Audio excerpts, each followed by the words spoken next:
Welcome back to another episode 79 of the Spittin Hoops podcast. Obviously, playoff basketball is here. There's so much excitement about you guys. We've just seen our playoff preview as these games ones are happening. But this episode, a little special one. We're bringing back guests. Usually we only do guests for off-season stuff and previews. But today we're previewing a pretty pivotal moment for the Cavaliers in this nucleus. So we wanted to honestly spend a whole podcast talking about that. And so we're gonna have a special guest here today. Anthony, do you want to give us a brief introduction before we get into having him on the podcast? Yes, sir. Looking very forward to having friend Ryan Wheeler join the show. Found out he was a Cavaliers fan just a few weeks ago, actually, just chatting.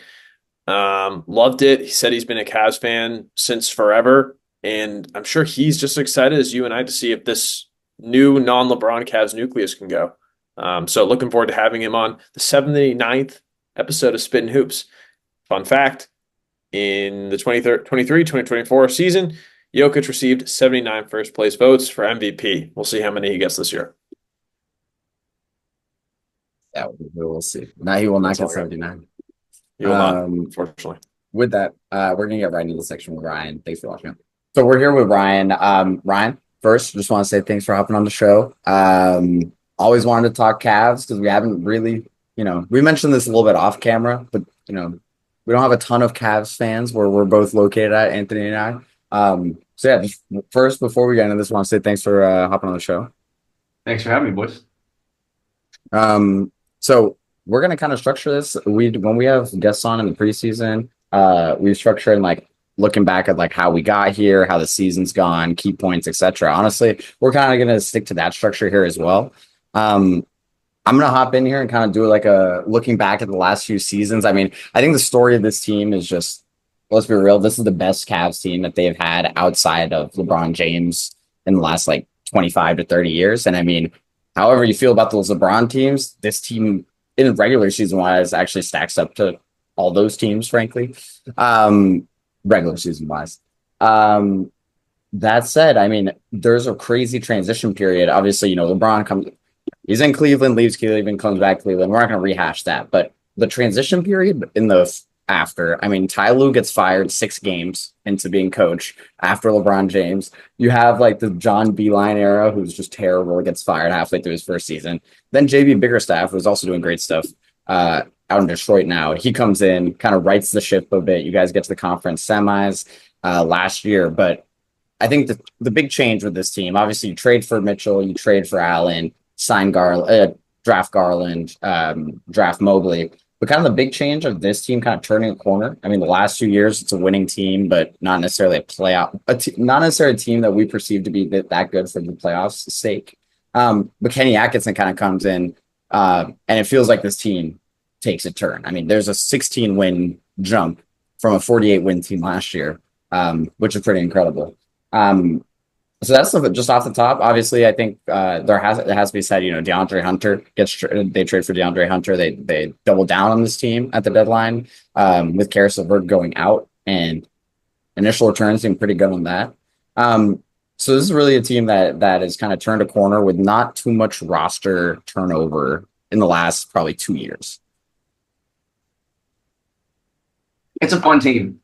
It's the opposite of the LeBron teams that I grew up when at least in the winning years, when I was in high school watching the Cavs actually make runs, where only really 2 years of those LeBron teams where they had deep team that you were like, all right, there's a million different facets going on and they could beat you different ways. Once Kyrie slowed down, Kevin Love was never Minneapolis Kevin Love. And once that kind of went away and by the time KD was on the Warriors, it was like the LeBron show. And it was like, that's all we're going to do. And I think it was a fun team to watch. They all seem to like each other. The 16-win streak is great. I like Kenny. I honestly hated JB. I know he's doing well in Detroit, but I was glad to see him go. His teams, in my opinion, always peaked in like December, which is the opposite of what you want your team doing heading into that back half of the year. And by the All-Star break, it was like we're limping to be the 3 or 4 seed, and hopefully we get it together for the playoffs.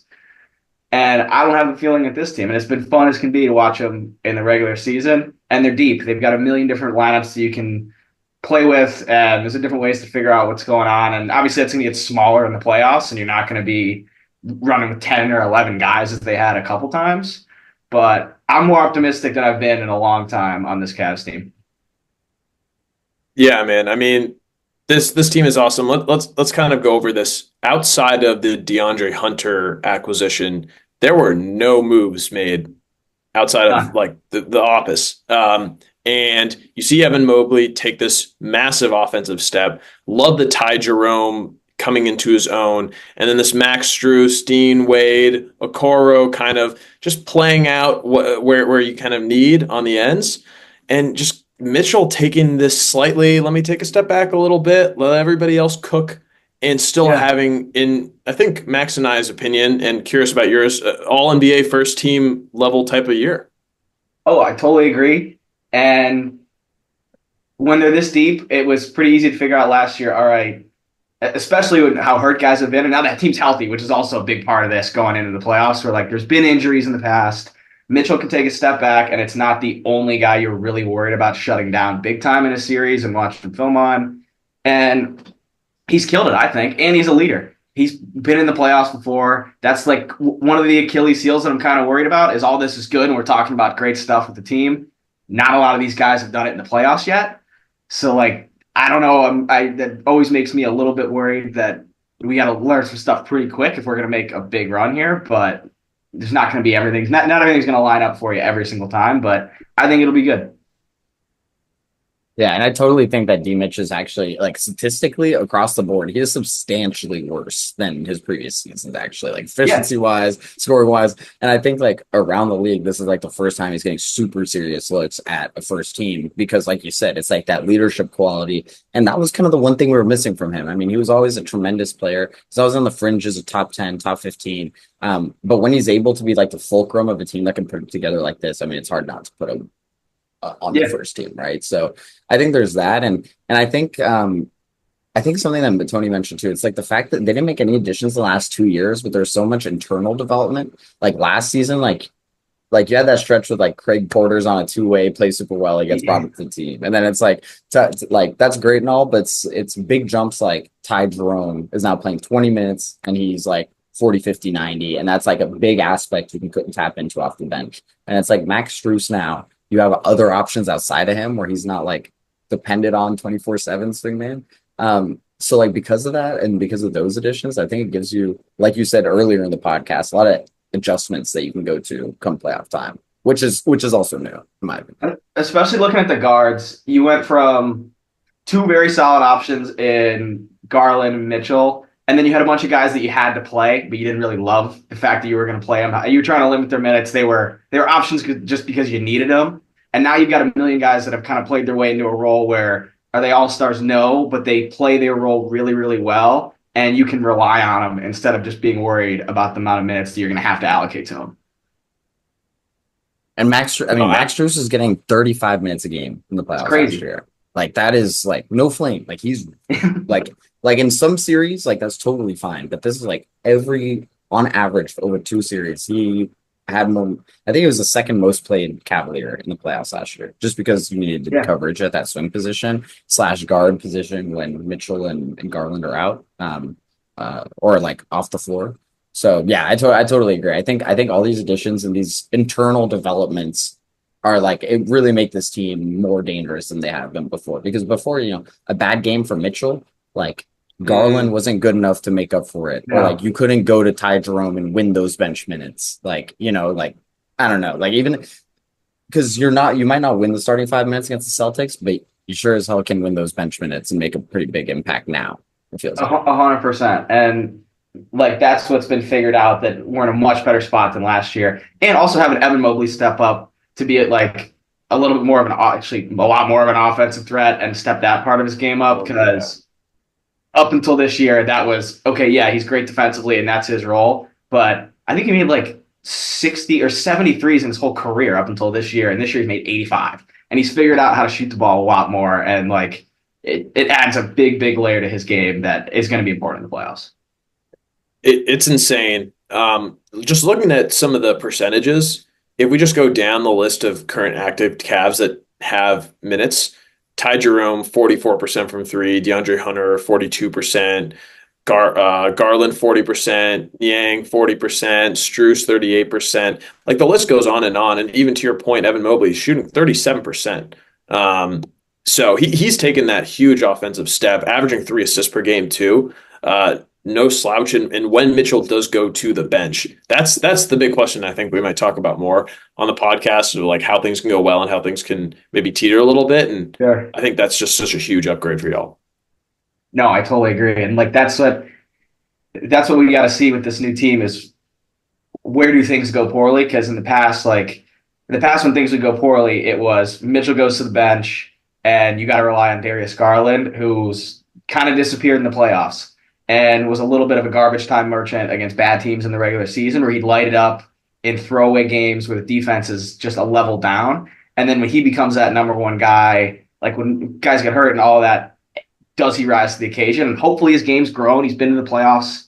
And this isn't his first trip anymore, and he's hopefully grown as a player a little bit. And we'll see it, but that's the question mark that I have right now. And I think that's a totally fair concern. I mean, last year, like not to get it twisted, I mean, he was terrible. He was just awful in the playoffs. He was brutal. Yeah, just a killer. Like, just it's one of those where, like you said, the moment Garland goes to the bench or the moment Mitchell goes to the bench, other teams are just like easy pickings, because it's Garland, frankly, is not the best defender there is. So if he's not giving you anything on offense, so if it's not giving you anything on offense, you're just cooked. You're just cooked. Like, so that and frankly, to Garland's credit, this season, even in the regular season, huge step forward. He seems like a quite a different player, but that's a super valid concern. But again, I think things like Mobley shooting 37% from the field from three this season, tripling his basically 3-point attempts per game. In the playoffs, he shot 1.5 last year and shot 25% from the field, so from three. So like teams are just not respecting him from out there this season when he can. And he's also, I think Mobley, another underrated part, he's involved in the actions on offense too. So you have to guard him so much more than you've had to, regardless of the 3-point shooting. So hopefully that starts opening stuff up for Garland. And I think it will, frankly. I hope so too. I'm excited. That's super exciting. Do you wanna look at their first round series? You guys want to look at some best cases, worst cases? Obviously, I'll take this away, and then we can have you finish up, Ryan, on this first round prediction. Without looking at the score, obviously, we're recording this as the Cavs play their first game against the shout out first ever 10 seed Miami Heat to make it actually to the playoffs, 35 wins. They can get streaky. I don't think this is going to be much of a contest. Maybe there's a little bit of jitters or something like that with the 64 wins. But I think there was that brief part in March, right, where the Cavs went around 500 for a couple of weeks. I don't know. And I think that definitely tilted some of Vegas odds too and overall in the conference. But for the series specifically, I don't know. I think 5 games at the absolute worst. I think 4. I'd lean 4 over 5. I think the offensive firepower, the depth across the board, it's just too much. So that's my quick take. I like that. I'm in the camp of the gentleman's sweep. 5 games. I liked the Cavs matchup regardless of who they got to play, just because Trae Young plays the best losing basketball of all time. Like watching him have 32 and then have them lose is so fun. It happens every year. Like you can just count on that. Where he'll look good, but be terrible on D, and they'll still end up losing in 5 games regardless of how many points he has. But this Miami team is also a shell of themselves, just given the Jimmy Butler thing. Yeah. Like big shakeup in the middle of the year. You've got a bunch of guys that are really good players that are like awesome second options that you're going to have to make beat you.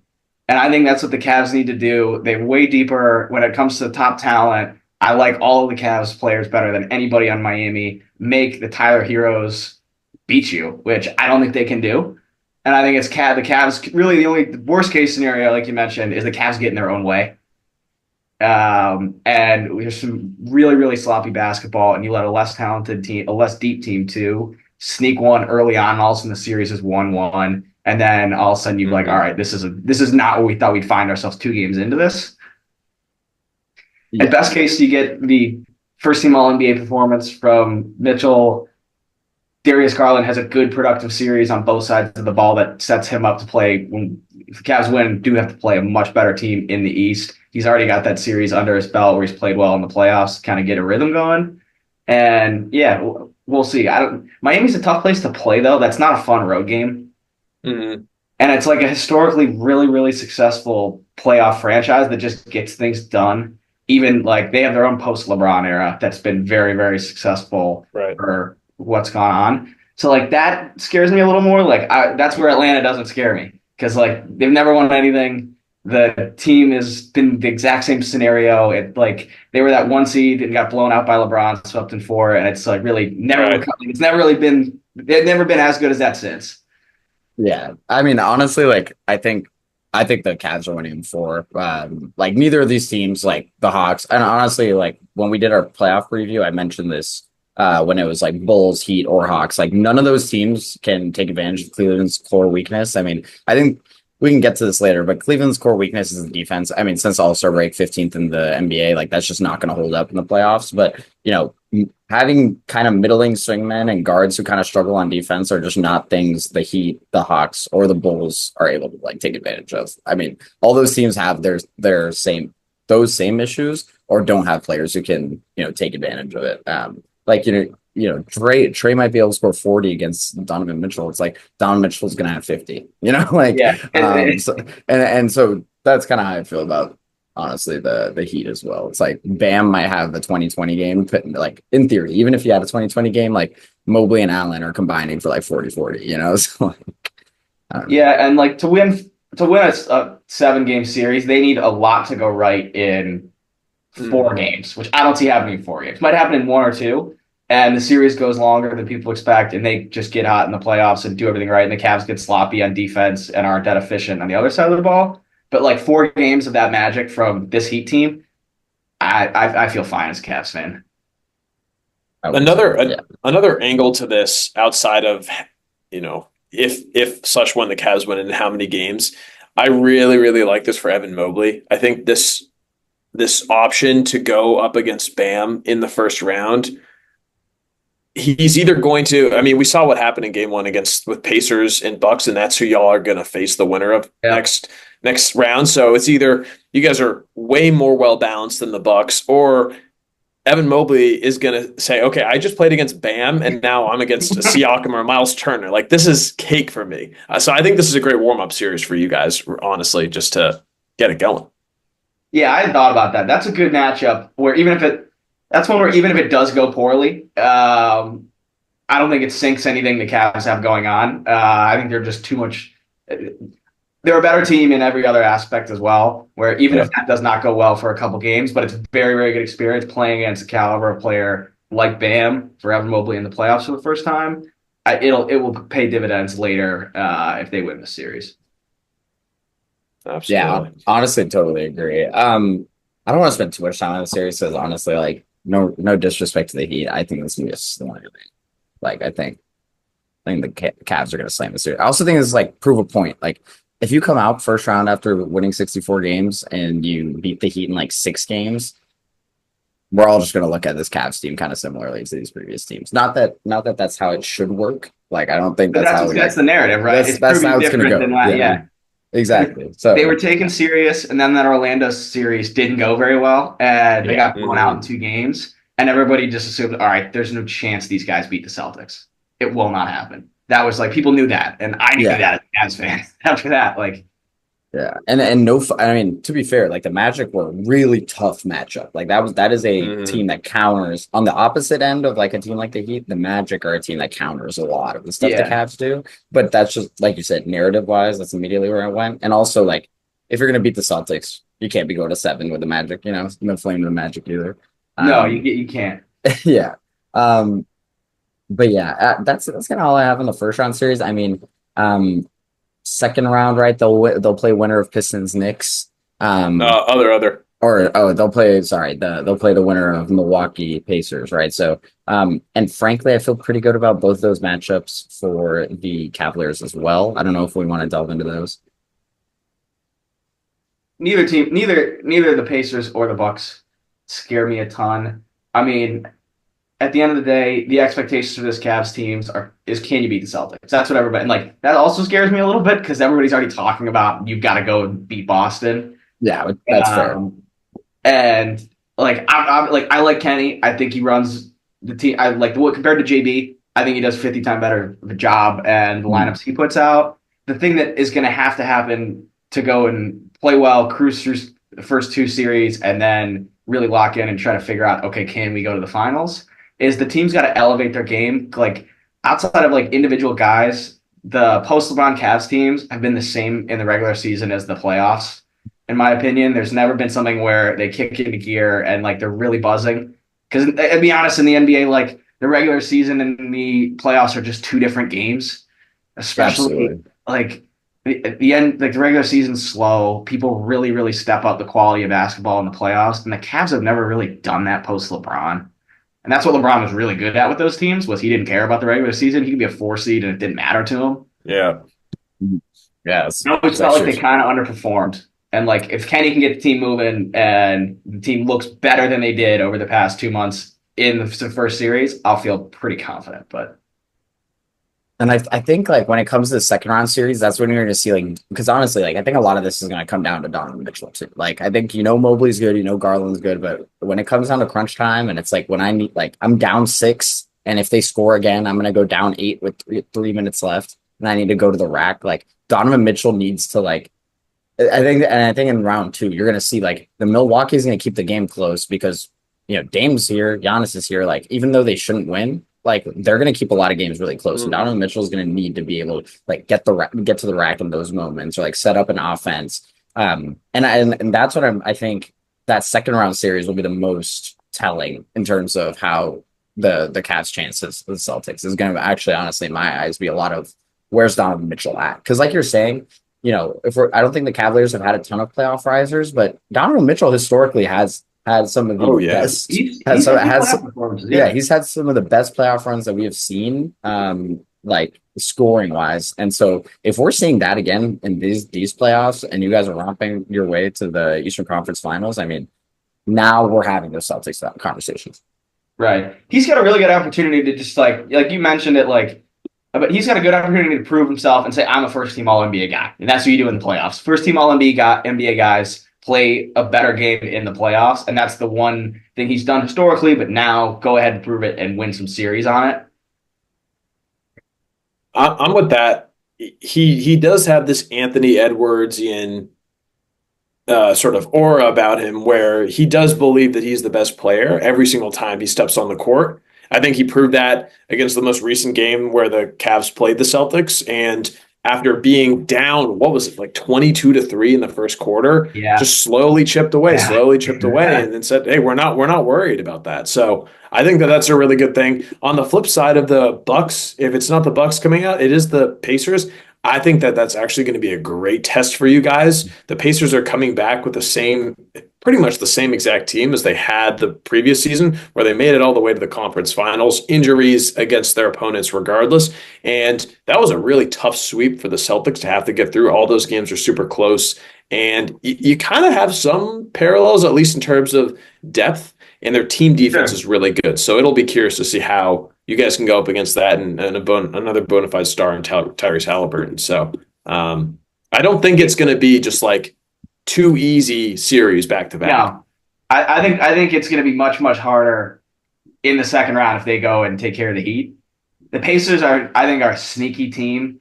Everybody knows Damian Lillard plays great in the playoffs and wants to talk about Giannis and the Bucks. I think that's the narrative I would want to push. I'd rather talk about those guys than Indiana, even though Tyrese Halliburton, he's a star.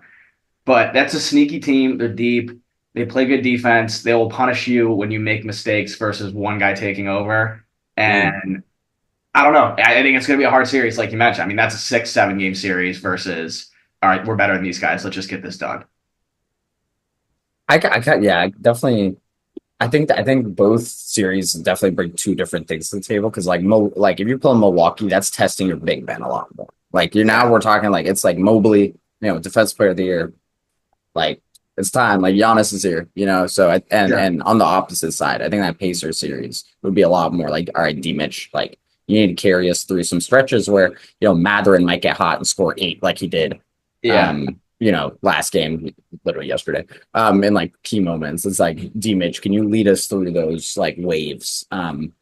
So yeah, and I think both those series will be really good. Honestly, in both those series, I would pick the Cavs in a pretty short series, depending on the first round. Like I'm kind of a believer in this team being substantially better than both of those teams.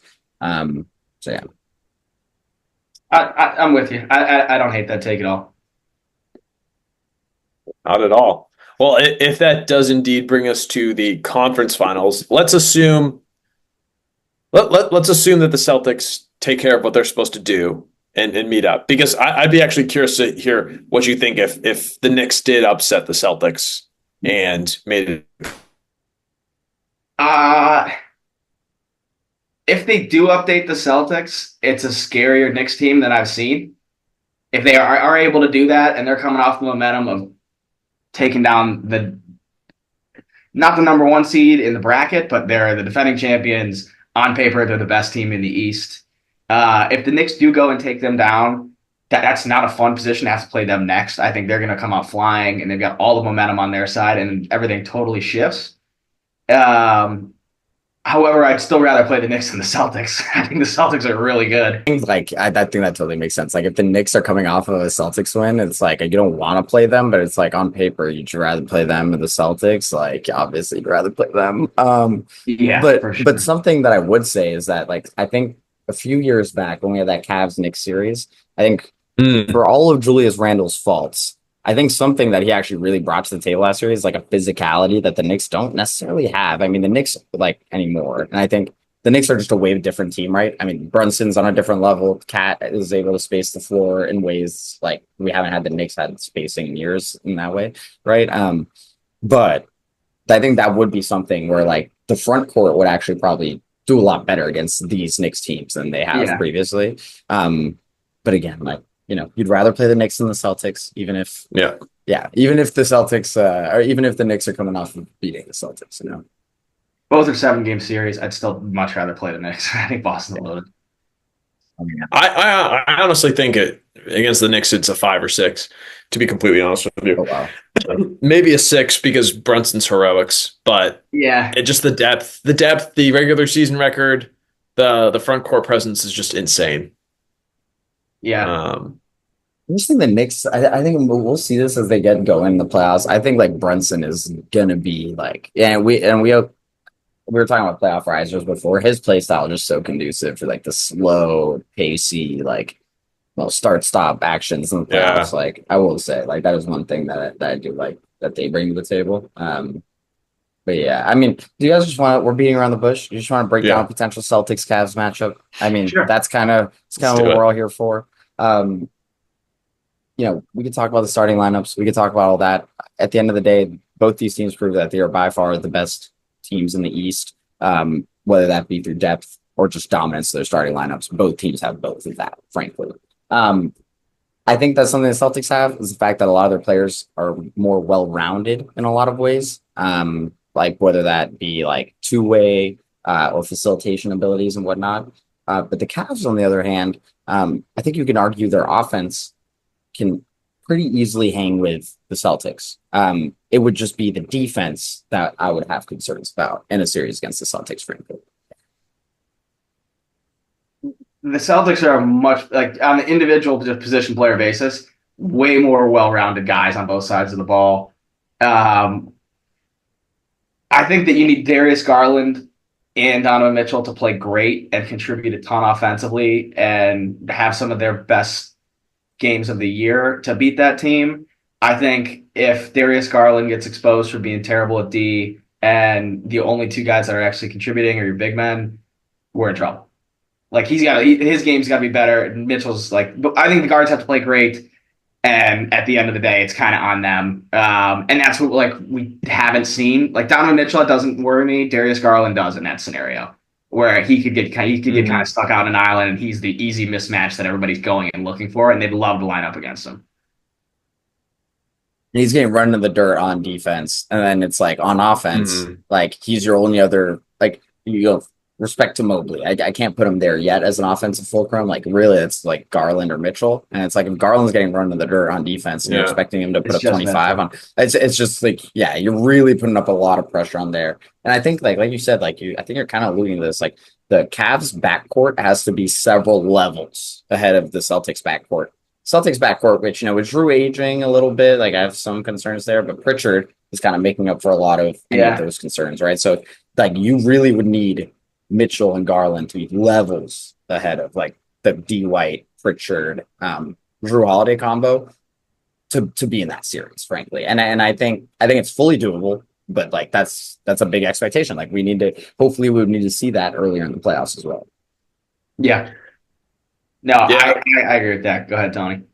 No, I was going to say just real quick shout out. I mean, Cavaliers finished 16th all time in NBA history with the highest plus minus in a regular season, like 9.5 points per game. So, I mean, this was just a season. We talk about the Thunder. Nobody Sure. saw this season coming. Like for the Cavs, like this is unbelievable. Maybe a few Cavs fans, with the Kenny Atkinson signing. Um, I have a lot of respect for how good Donovan Mitchell is, and I have a lot of respect for how, from the classic, I think play in where the Cavs were the 8 seed and then lost and then fell out of the playoffs, and Jared Allen had his classic, the lights were too bright. He's Yep. matured a lot. I think Evan Mobley and this Kristaps Porzingis matchup was going to be super, super interesting to see how it goes. 100%. And you got your Jared Allen. So you don't have two stretch bigs the way you can have it with the Celtics, but it will just be interesting to see how that works in different pick and roll situations and just like weak side help defensively situations. I am with Max in terms of the Darius Garland piece. If you're putting Drew Holiday on him, if you're putting Derek White on him, just consistently throwing bodies at him. And then the only other thing is being with the wings, who's going to step up because you're going to need, at least one of those guys within that trio, or four of them to have a 15 to 18 points per game pretty consistently. DeAndre Hunter probably leading the pack, because who's Or going a to defend combo, Jason Tatum? or a combo. Yeah, of or a those guys. combo, exactly. Because who's going to defend Jason Tatum? Who's going to defend Jaylen Yeah. Brown? I think are the big questions there. I agree with that. And you mentioned it earlier. It's the one guy that we've talked the least about. Honestly, his game is the most boring out of all the Cavs. But I think Jared Allen's got a chip on his shoulder. Everybody accused him of not really being hurt in the playoffs when he couldn't go. I think he played all 82 games this year. Even in the last game, he checked it to get the credit. Nice. So I think he's got something to prove where like the narrative in Cleveland and like it's not a big market and it's not like New York, but like mainly in football, but in basketball too, you get run out of town in Cleveland by sports media. Like everything's always bad because they haven't won anything outside of LeBron. It's like the most negative place of all time. And that was every story in the sports section of Cleveland Plain Dealer was, we don't think he's that hurt.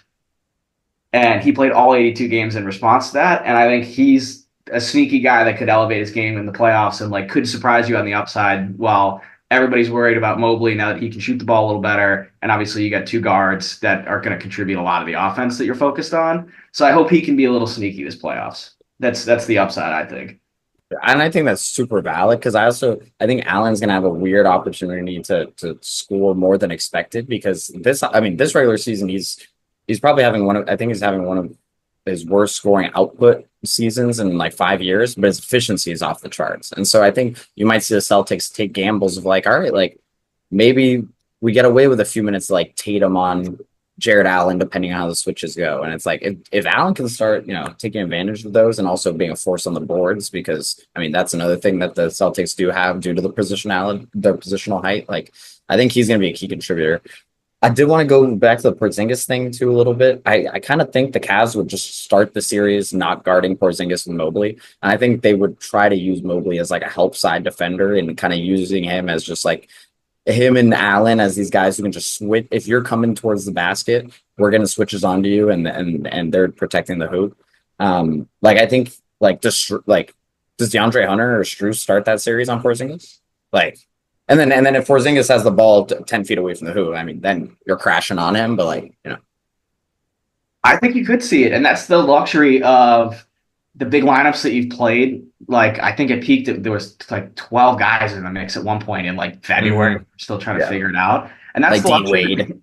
Yeah, Like, fine if he gets hot and ends up playing out of his mind and uncharacteristic in the playoffs. You've got an extra option. I don't expect that. It's like he's been with I don't know, but that's the thing that this Cavs team has that they haven't had in the past is the luxury to play with the lineup and have way more flexibility in some of these matchups that might not be all too favorable.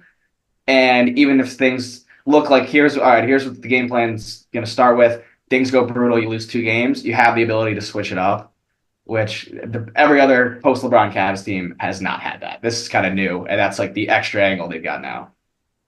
I mean, you could double down on the offense playing Merrill. Like, you know, you could double down. You can try to match it because actually, like this Cavs team is top 4 in the league, top 5 in the league this year in 3-point shooting. So like they can. I wouldn't say they can keep up with the Celtics, and the Celtics are like 6 threes attempted a game more than the second place team this season. So I'm not saying you can keep up with them, but you can tap into like a Merrill lineup. And it's like now we're chucking threes, and it's like I don't know. Like I think that stuff it's gonna be very interesting. I mean, Kenny Atkinson, if you get into a series like this, like he has a lot of pieces. He has a lot of math to play here. And so there's going to be a lot of responsibility on him, but it's also the responsibility on the players to play well enough to give them those pieces to adjust to, you know? So I'm with you on that. They don't have the perfect answer to the Celtics machine on that, but it's not terrible. I'll take it, given the other strengths of the team.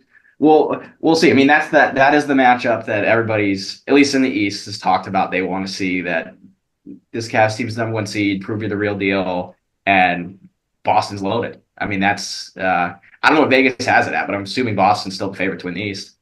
I think they are. It's probably close. I'm sure there's not a huge spread on the line, but I have to imagine Vegas has got Boston winning that. Yeah, I think you're right. Let's see. Real quick, for the NBA championship, it's minus 140 for Boston for the East. Yeah. Yeah. But I mean, let's keep it real. I mean, the Cavaliers being plus 190, like if you had told me before the season started that you were going to walk in the playoffs and the Celtics were going to be minus 145 and the Cavs were going to be plus 190 to win the East, I would have been like, you're out of your mind. I mean, those odds are like pretty good. Those are like, it's the Celtics are not overwhelming favorites there, you know? So according to these odds. All right. So we kind of broke down the potential series. I mean, we can give our predictions, like actual true predictions at the end, but let's break down the best case and the worst case. I mean, we'll start with the worst case. I think it's obviously the less likely outcome, frankly, for this team. But like in theory, I can't see this team getting like first rounded. But it's like if the Heat can take you to 6, and then you know you have a really tough like round 2, like, and then you get swept by the Celtics. Frankly, that's my low end prediction for them, which is them making it Eastern Conference Finals. But if that's the way it turns out, we're going to look back on this Cavs season and view them the same way going into the season, which I think would be really unfortunate. And that would be with the Eastern Conference Finals appearance potential. I agree. I think worst case for this team is a second round exit where you get blindsided and you play terrible and sleep on a Milwaukee or Indiana, who are good playoff teams. They should win that series. They don't. That's worst case scenario. I'm not nervous about the Heat. I think if it goes to 7 or something like that and something like surprising happens, I think they still win that. And then best case is you make the NBA Finals. If this Cavs team makes the NBA Finals, obviously you want to win the NBA Finals, but I think that's a very successful season for this group. Yeah, I mean, I'm with you, Ryan. In terms of the worst case, I think you just get sneaky jumped by some aggro Tyrese Halliburton, Nemhard, TJ McConnell, just like flurry of guards coming at you. And that's what happens. I think Max is low in prediction. I think that's pretty solid prediction based on where we thought. I think everybody thought it was kind of Boston, New York, and Philly to start the season. And then the Cavs were, is it just going to be a repeat of this? So for them to get to the Eastern Conference Finals, I think is a great place to be. Plus, I think if it goes a certain number of games, it's just like, okay, did we fall under expectations or did we just get beaten by a team that was able to outplay us? And then on the high end, I'm just looking at this bench, man. I think two big things happen. One is Donovan Mitchell just does his Donovan Mitchell thing, and his points per game go from 24 to 30 consistently. And then that's one. Everybody else all consistent. You get your guys Ty Jerome DeAndre Hunter, Struess, Niang, Merrill, Dean Wade, and like in a Coro game or something like that, you get the bench to average like 45 points per game. I think that's the key. Best case scenario is you win the championship. Yeah. And you have likely in my mind, the worst best player to win a championship, maybe since the Pistons in like 20 years ago. I think it has a huge change in Donovan Mitchell's career going forward, where he's not one of those guys where when we're all in our 50s, we go, hey, remember that Donovan Mitchell guy for the Cavs? He was Right. good. Now he's a legend. And Yeah. he cements himself in this like post LeBron era. To your point about the negativity around Cleveland saying, no, we can still win. So I think high end scenario, you guys can totally win the NBA finals, especially if you're coming up against, some beat up Thunder team or some team out in the West. If it's not the Thunder, I think you guys can cook in the finals too. I think so too. I think the East is better. Outside of that, the Thunder team's loaded. Who knows what happens there, though? Yeah, they were good today. Yeah. Yeah. Right. Yeah. Yeah. I think if it's Thunder's remotely beat up or whatever, we don't see what we saw already today, and they just don't play that great and kind of limp their way through the West. Yeah, I think it comes out of the East. I think the Cavs have the opportunity to win the whole thing. I think the current baseline is you lose to the Celtics in the Eastern Conference Finals in 6 or 7. That is what people are. Yeah. Yeah. I mean, can I say I think this Cavs team, if you make it out of the East, I'm probably picking them to win the finals, like even against the Thunder. I think that they actually match up really well against the Thunder. A lot of my concerns about the Cavs on defense are like concerns that you can mirror for the Thunder on offense, in my eyes. And like obviously it would depend on where the Thunder were at. I mean, if the Thunder swept their way through the Western Conference, like maybe it's like a different discussion. But I actually think this Cavs team matches up pretty well against this Thunder team. Obviously, they split the season series, so not too much there. But I don't know. I think that's a matchup that like the adjustments that the Thunder can go to are a lot of the adjustments that the Cavs can counter. So that's something that I'm pretty curious in a series like that. But yeah, honestly, dude, my low end prediction, I would be stunned. Like it can happen, but I would be totally stunned if the Cavs got eliminated round 2. I would really be surprised. That's the low end right there. I would be. I honestly, I can't even say it's the low end for me. I can't even predict that it could happen. Like unless barring injury, like obviously if like Mitchell misses 2 games and you lose both those games, but like that aside, like I would frankly, I can't even fathom the Cavs in my eyes are just, and it's a respect to the Cavs rather a disrespect to the Pacers or the Bucks. I just think the Cavs are like levels above those teams. Like the Cavs in my eyes agree with that. they should be in a conversation with the Thunder and the Celtics, not with any other teams. And so,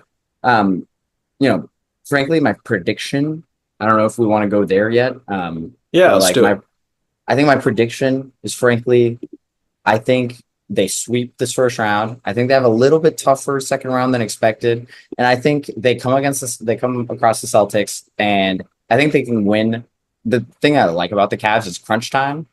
They're not going to be afraid. They're going to have a hierarchy. They're not going to be, I think the Celtics, one of my criticism that they could stall. The issue is they're so good. It's in crunch time they can stall. The issue is they're so good they don't usually get to crunch time. Yeah.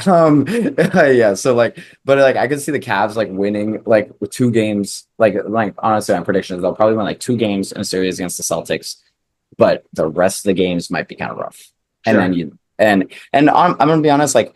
The Cavs winning 2 games against the Celtics in the Eastern Conference Finals going into the season, not what I expected from the Cavs. Like this is still substantially better season. You'd still be a little disappointed. I mean, the goal is to beat the Celtics, but putting up a fight like that is extremely commendable in my eyes.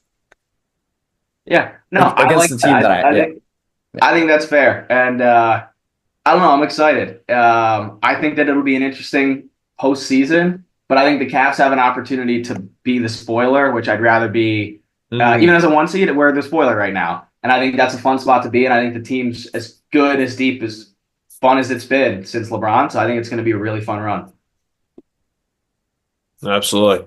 Ryan, do you have a specific prediction on what you overall think will happen? Yeah, I've got the Cavs beating Celtics in 7. Let's go. And then and then I've got them beating OKC in 6. Oh, I've got to ride with them. I'll close it on that. Yeah. I've got to ride with the Cavs. I think they Let's go. I wish I had gone before you. That was a great way to close it. I had Max's take, so dude, I love that. I love that. But Yeah. I will say that your prediction, Ryan, is totally what I see the high end being for the Cavs, and I think it's totally accessible. I think it's totally doable. Beating the Celtics in 7 is like within the realm of possibility for this team. You know, I have concerns about their defense, but offensively, this is a team that can keep up with the Celtics, and you know, we'll see how far Donovan Mitchell can take them when when it comes down to it. You know, so I honestly think your prediction is spicy, and I think it's fully doable. We'll see if it happens. As a Cavs fan, I got to go with that. Yeah. Unfortunately, I got to hop because I'm dying to watch this game. But Yeah. it's killing me. No idea what the score is, but that's where I'll leave it. I'm confident. I trust these guys. Let's go. Well, hey, we really appreciate it. Want to give a quick shout out. 3 finalists on the awards for the Cavs are here. In Atkinson as Coach of the Year, Ty Jerome in 6 Man of the Year, and Evan Mobley in Defensive Player of the Year, top 3 finalists. So just came out. So very exciting. Awesome. Well, Ryan, thanks so much for hopping on. Thanks for having me. If they end up going, I'll be your Cleveland correspondent. I can come back on. There we go. We love it. Let's go. All right. Well, hey, we love it. Spittin Hoops fans everywhere, keep arguing with us in the comments. Let's go. First round of the playoffs. Best time of the year, baby. We'll be back soon. Ryan, thank you so much for coming on. We'll be back again in about a week. Awesome. Thanks for having me, boys. All right, y'all. We'll be back soon. Spittin Hoops as always. Holler at you. Peace out. Bye-bye.